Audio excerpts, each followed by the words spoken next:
nangis sejadi-jadinya, dan dia sempat peluk ayah, dia sempat peluk anaknya, naik ke ambulan dan nggak tertolong, dia wafat. Insya Allah husnul khotimah.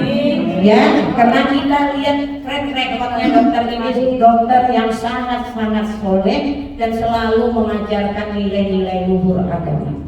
Ini pembelajaran bagi kita bahwa ajal nggak nunggu kita sakit dulu, nggak nunggu kita tua dulu, nggak nunggu kita siap dulu. Kalau Allah bilang nih saatmu sekarang, kita lagi ketawa aja bisa mati. Ya Bu, jadi kagak ada yang harus kita banggakan di dunia ini.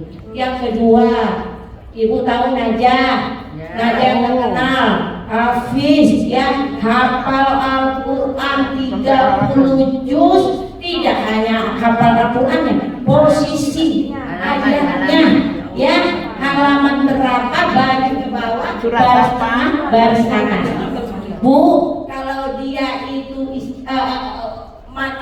anak yang sehat jasmani dan rohani, kita nggak begitu kaget Bu, ya. Tapi beliau punya keterbatasan lumpuh total, ya. Dia jadi bicara nggak bisa karena penyakit mengenai saluran otaknya. Bu, orang begitu Bu diistimewakan oleh Allah dengan bisa menghafal Al-Quran. Tidak hanya menghafal, dia kalau bermain dengan teman-temannya, ucapannya, bacaannya ayat-ayat Al-Quran. Malu nggak kita Bu? Nih, kita saya Ibu dah, saya aja dah, usia 52 tahun baru jus terapi. Yang ada jus mangga, jus apel, jus alpukat. Kemana waktu kita yang lalu itu? Kemana? Ya Allah Bu, saya bikin vlog kemarin nangis Bu. Zaman lupa saya insya Allah banyak share orang. Benar-benar saya kagum dengan sosok ibunya Najah, ya Allah, Masya Allah, yang memangku anak atau anak kemarin kenangannya nggak bisa jalan, yang membacakan bacaan Al-Quran untuk anaknya. Allah istimewakan itu anak, Allah istimewakan kemana-mana, ya Allah. Masya Allah, banyak orang-orang yang minta doa pada tuh anak. Dan sekarang ibunya wafat. Ibu yang ngasuh dia, yang ngasih makan dia, yang nyuapin dia, itu udah gak ada lagi Bu. Ya Bu, ya, tapi Bu, kita iri sama ibu ini Bu. Iri kenapa Bu? Dia sudah dapat mahkota di surga Bu. Ya Bu, karena di tangan dia itu lahir seorang anak yang luar biasa. Anak yang luar biasa, yang kata kalau menurut kata kita ada keterbatasan, tapi Allah angkat derajatnya karena dia cinta Al-Quran. Saya memang mengagumi Najah dari dulu saat tahfiz cilik di RCTI. Luar biasa. Dan siapa di belakang itu? Kalau enggak ibunya. Ibunya penyakit kanker. Allah panggil ibunya. Bu tahu siapa yang nyolotin jenazahnya? Anaknya yang nyolotin jenazah ibunya. Kita betul seperti itu.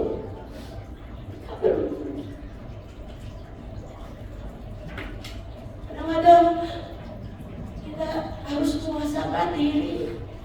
Apa yang bisa kita lakukan buat agama kita? Kita bisa seperti itu kayak bundanya Najah yang sudah dijamin mendapat mahkota di surga. Anak penghafal Al-Quran itu Bu, dijamin keluarganya 7 ke atas sampai 7 ke bawah mendapat mahkota di surga.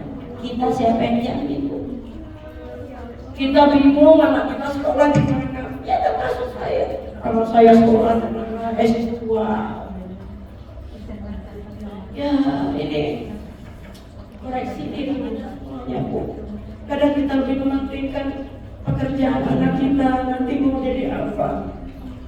Kita lupa kalau Allah berkehendak belum jadi apa-apa, kalau Allah maju ya Allah maju. Jadi Bu, dari Najah kita belajar. Dia tabah Bu, dia tabah kehilangan ibunya. Kenapa dia tahu? Dia tahu apa yang telah dia perbuat ini loh, dia buat ibu. Saya aja nggak pernah bisa memberikan mahkota buat ibu bapak saya. Kalaupun saya sudah rasanya udah begini gimana, tapi belum mampu gitu. Mudah-mudahan anak cucu kita yang kalau dapat di anak, ya di cucu.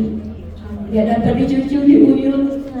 Jangan pernah berhenti berdoa, Bu. Ya Allah, Rabbi habli minas sholihin. Ya Allah, berikan kami anak keturunan yang soleh dan soleha, yang bisa menjaga ayat-ayat-Mu, mengamalkan, tidak hanya sekedar menghafal tapi mengamalkan Al-Quran. Kalau saat ini anak kita belum ada kelihatan, jangan kecewa, kita doa. Barangkali dicucu, barangkali dicicit. Sebagaimana ayah dan kita Ibrahim yang selalu berdoa ratusan tahun, istrinya belum hamil, dia doa terus, Rabbi habli minas sholihin, maka lahirlah Nabi Ismail. Ya Bu. Kemudian Ibrahim juga berdoa, ya Allah ya Rabb, jadikan kota Mekah ini kota yang diberkahi, kota yang banyak orang berbondong-bondong datang. Itu ada di dalam Al-Quran. Kota yang banyak buah-buahnya, sekarang ribuan tahun baru diijabah oleh Allah.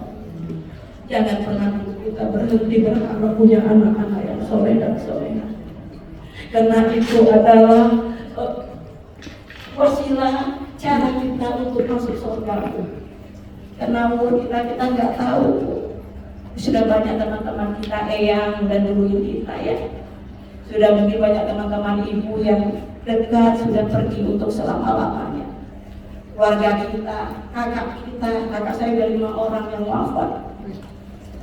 Mereka semua menanti di sana, Bu, menanti doa anak yang soleh. Ada 3 yang mungkin ibu udah tahu yang akan menolong kita di alam barzah nanti adalah doa anak yang soleh, ilmu yang bermanfaat, sedekah yang mengalir jariah. Jangan pernah sia-siakan, karena ini kepastian kita akan berangkat.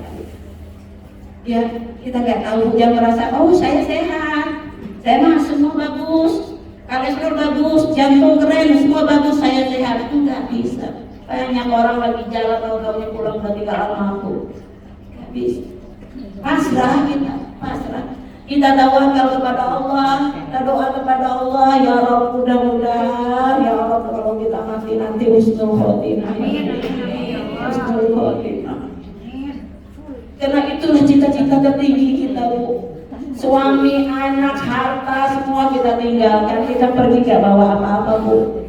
Cuman hanya bawa apa? Kain kapan di mahelai.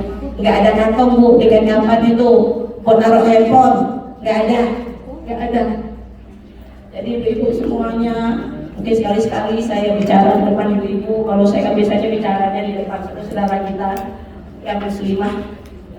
Saya mengharapkan kita semua selalu watawasau bil haqq watawasau bis sabr, saling mengingatkan dalam kebenaran dan kesabaran. Kenapa, Bu, harus ada benar dan sabar? Karena kalau ngajak orang benar itu susah, Bu. Kudu sabar kitanya, kudu sabar. Mudah-mudahan ibu-ibu semua di majelis talim ini sabar, ngajak temannya ngaji, sabar dalam berlomba untuk kebaikan. Ya Bu, ibu ya. Ibu semuanya, alhamdulillah kemarin kita sudah kemarin kita sudah acara anak panti asuhan. Insya Allah saya akan jadwalkan lagi ya ibu-ibu acara seperti itu, sangat berkesan. Cukup 30 anak yatim aja. Insya Allah saya akan adakan nanti di bulan sekarang apa, Agustus, Juli, di bulan September saya akan adakan. Nanti saya akan cari sumpahnya. Insya Allah untuk anak yatimnya sudah ada. Insya Allah ya, paling ibu bayar bersama konsumsi ibu sendiri. Karena apa, Bu? Ternyata yang kita lakukan itu sangat berkesan buat anak-anakmu. Mereka senang kemarin itu luar biasa. Mereka latihan berhari-hari. Mereka bangga dilihat sama kita. Ya, jadi kita adakan lagi seperti itu, mungkin ya nggak di hotel, di kafe-kafe yang buat anak-anak nyaman. Mudah-mudahan ibu-ibu semua support ya kegiatan ini ya. Mudah-mudahan support dengan donasi 50.000 konsumsi ya. Kita bisa berbuat banyak buat anak-anak panti asuhan ya, Bu. Ingat janji Rasulullah apa, Bu? Ada yang tahu janji Rasulullah tentang anak yatim? Aku dan anak yatim seperti dua jari. Seperti dua jari di surga ini, Bu. Surganya Rasulullah surga apa, Bu? Surga tertinggi, Firdaus. Enggak surga yang paling rendah, enggak. Jadi kalau kita peduli sama anak yatim, sering-sering mengundang mereka, sering-sering membuat mereka bahagia, berarti kita itu nanti bersama Rasulullah seperti ini, Bu. Mungkin kita belum mampu ngajak anak yatim ke rumah kita karena kita takut kita nggak sabar. Paling tidak sekali-sekali kita senangin mereka, Bu. Ya, Bu. Ya. Setuju? 3 bulan sekali kita lakukan, Bu. Tolong support ya, Bu. Karena saya mau MTR Alfa tuh nggak hanya ngaji tuh, tapi kuatnya. Karena kalau ngaji udah sering kita udah datang kayaknya kita masalah fikih sama ulang-ulang kan udah tahu lah kita. Tapi prakteknya mana? Prakteknya mana? Maukah kita sedekah? Maukah kita berbuat? Maukah kita sumbangkan tenaga kita untuk anak-anak yatim ini, Bu? Bagi mereka, Bu, di ujung ke kafe itu udah senang, Bu. Karena sehari-hari makannya telur sama tempe, aku. Gak kayak anak kita, Bu, akhir bulan kita ajak kan. Sabtu Minggu kita ajak ke mall, sekali makan 1 juta. Berapa keluarga makan 1 juta. Ada yatim juga terus seperti itu. Jadi saya harap ibu semua bisa dukung program MTR Alfa. Insya Allah. Karena ini adalah tabungan kita, Bu. Siapa bilang harta dibawa mati, Bu? Harta dibawa mati. Harta yang kita sedekahkan, harta yang kita sumbangkan, baik orang tahu ataupun kita sembunyi-sembunyi. Saya yakin ibu-ibu semua banyak sedekah sembunyi-sembunyi orang tak tahu. Ya, semuanya itu akan dibalas oleh Allah. Famay ya'mal mithqala dzarratin khairan yarah. Sekecil apapun membuang kuri di jalan dibalas. Apalagi memberikan kebahagiaan buat anak-anak kesayangan Rasulullah. Luar biasa. Luar biasa. Makanya saya sering ngomong di medsos saya ingin para di majelis-majelis taklim yang lain itu seperti itu. Jangan ngaji kok terus dress code-nya merah, besok lagi dress code-nya kuning, besok lagi dress code-nya putih, hanya itu aja. Terus apa? Actionnya apa? Ayo gerakkan. Semua majelis taklim begitu. Yuk, itu muslimah pembantu yang miskin itu. Nah, siapa yang mau peduli sama mereka? Mereka nggak sanggup bayar Ustaz, nggak sanggup. Dan alhamdulillah bertahun-tahun itu orang banyak. Dan donatur sedekah Jumat hanya di 23 aja mereka bisa datang, Bu. Karena mereka yang penting perutnya kenyang, Bu. Bagi kita waktu 10.000 itu kecil. Tapi mereka bisa merubah pilihan mereka karena uang 20.000 itu. Makanya Rasulullah bilang kenyangkan dulu orang baru bisa kita nasihati. Makanya saya terima kasih bagi ibu-ibu yang koma donatur sedekah Jumat, karena tanpa itu kita nggak bisa bergerak. Dan mereka senang, Bu, senang nerima Indomie 3 butir itu, Bu. Senangnya minta ampun. Ibu kalau lihat mereka pakainya ala kadarnya, maaf kadang-kadang agak-agak kurang enak bajunya, duduknya juga sebagaimana. Ya tapi itulah mereka, dan mereka tuh jarang disentuh, jarang disentuh. Jadi kita yang harus sentuh, kita datang ke sana ke desa-desa kita datang. Jangan sampai yang non-muslim yang memberikan mereka minisan. Karena akan membuat mereka nanti akidahnya berubah. Ya ibu-ibu ya. Jadi kalau seandainya Ustaz Wafi Qadarullah hari ini nggak hadir, saya minta maaf. Karena sampai detik ini nggak bisa dihubungi. Dan ini baru kejadian sekali ini di MTR Alfa. Insyaallah. Ya belum pernah. Ya kita belajar dari Jetek Jelina Sonda ya, sosok yang sangat, saya tahu bagaimana dia dulu. Harga kelasnya itu bisa pakai mobil. Ya saya ngikutin dulu ya, karena saya dulu kan mantan wartawan, jadi saya ngikutin aja masa itu bagaimana. Sekarang ibu bisa lihat sendiri bagaimana dia, justru dia bisa berubah di penjara. Ya Bu, sekarang dia peduli sama kita, menghafal Al-Quran. Mudah-mudahan seperti kata Angelina Sondang, jangan sampai kita masuk penjara dulu, namun bila menjalin amin-amin. Tapi yang penting kita ada perubahan. Bahkan Rasulullah bilang sebaik-baiknya di antara kalian itu adalah kalian yang peduli sama sesama, peduli sama saudara-saudara. Bu, kalau kita udah meninggal, Bu, Ibu tahu nggak, Bu? Ibu pikir kalau kita udah meninggal itu yang bantu kita itu sholat kita, puasa kita, haji kita? Enggak, Bu. Kalau kita yang sudah wafat, Bu, kalau kita adalah sedekah kita, amal jariah kita, apa yang telah kita lakukan buat umat, buat anak yatim, itu mengalir pahalanya, Bu. Sedangkan sholat puasa kita sudah selesai. Ya, Bu. Makanya dalam surat Al-Munafiqun ayat berapa?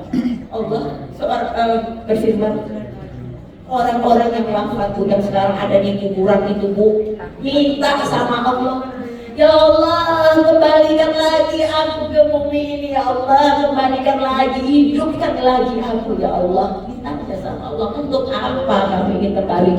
Aku ingin bersedekah dan beramal soleh. Enggak ingin sholat, enggak ingin puasa, sedekah dan amal soleh.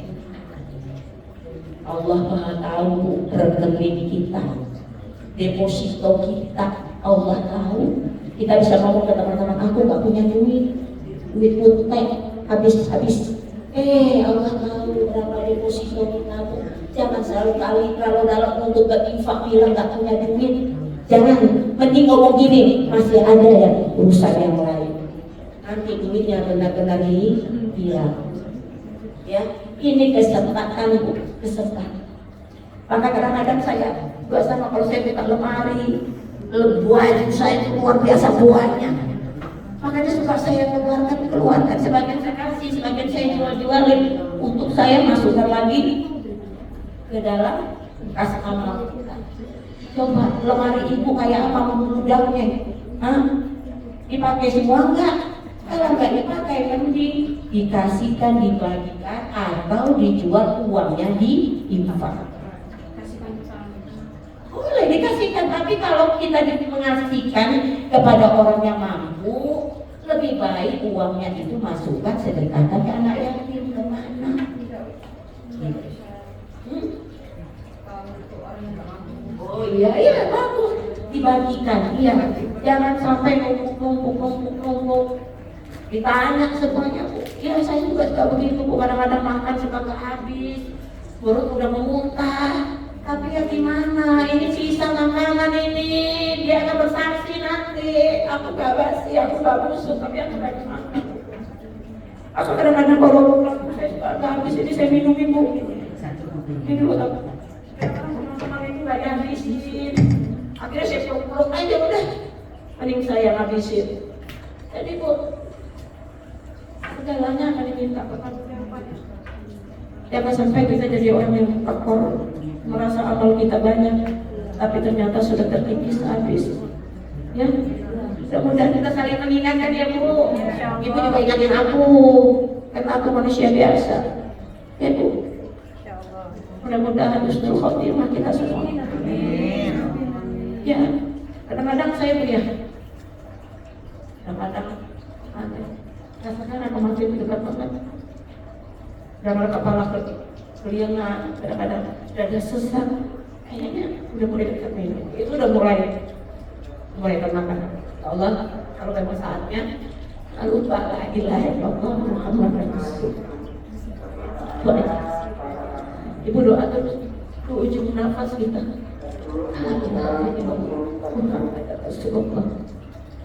Kan kebanyakan kita nggak sadar itu, kita nggak tahu penyakit kita itu apa. Dan saya itu tipe orang yang nggak suka cerita penyakit saya, karena suami saya bisa harus setengah mati. Maka sering saya itu tiba-tiba udah pingsan dan dibawa ke rumah sakit karena saya tahan. Cuma saya mesti berharap pada Allah, ya Allah kalau sudah hidup saya masih bermanfaat, berikan kesempatan itu gitu. Ya, mudah-mudahan mami terus jadikan pengajian. Amin. Ya. Terus gitu. Kok jadi sedih ya? Kamu sedih ya? Ya Allah. Semangat. Ya, semangat dong, kita semua semangat. Gak ada kata kuat untuk kebaikan. Belajar dari Bu Dokter. 2 tahun luar biasa semangatnya. Ya, dan Mujahidah Arafah luar biasa. Mantap semuanya. Kayaknya siapin makanannya deh ini. Iya.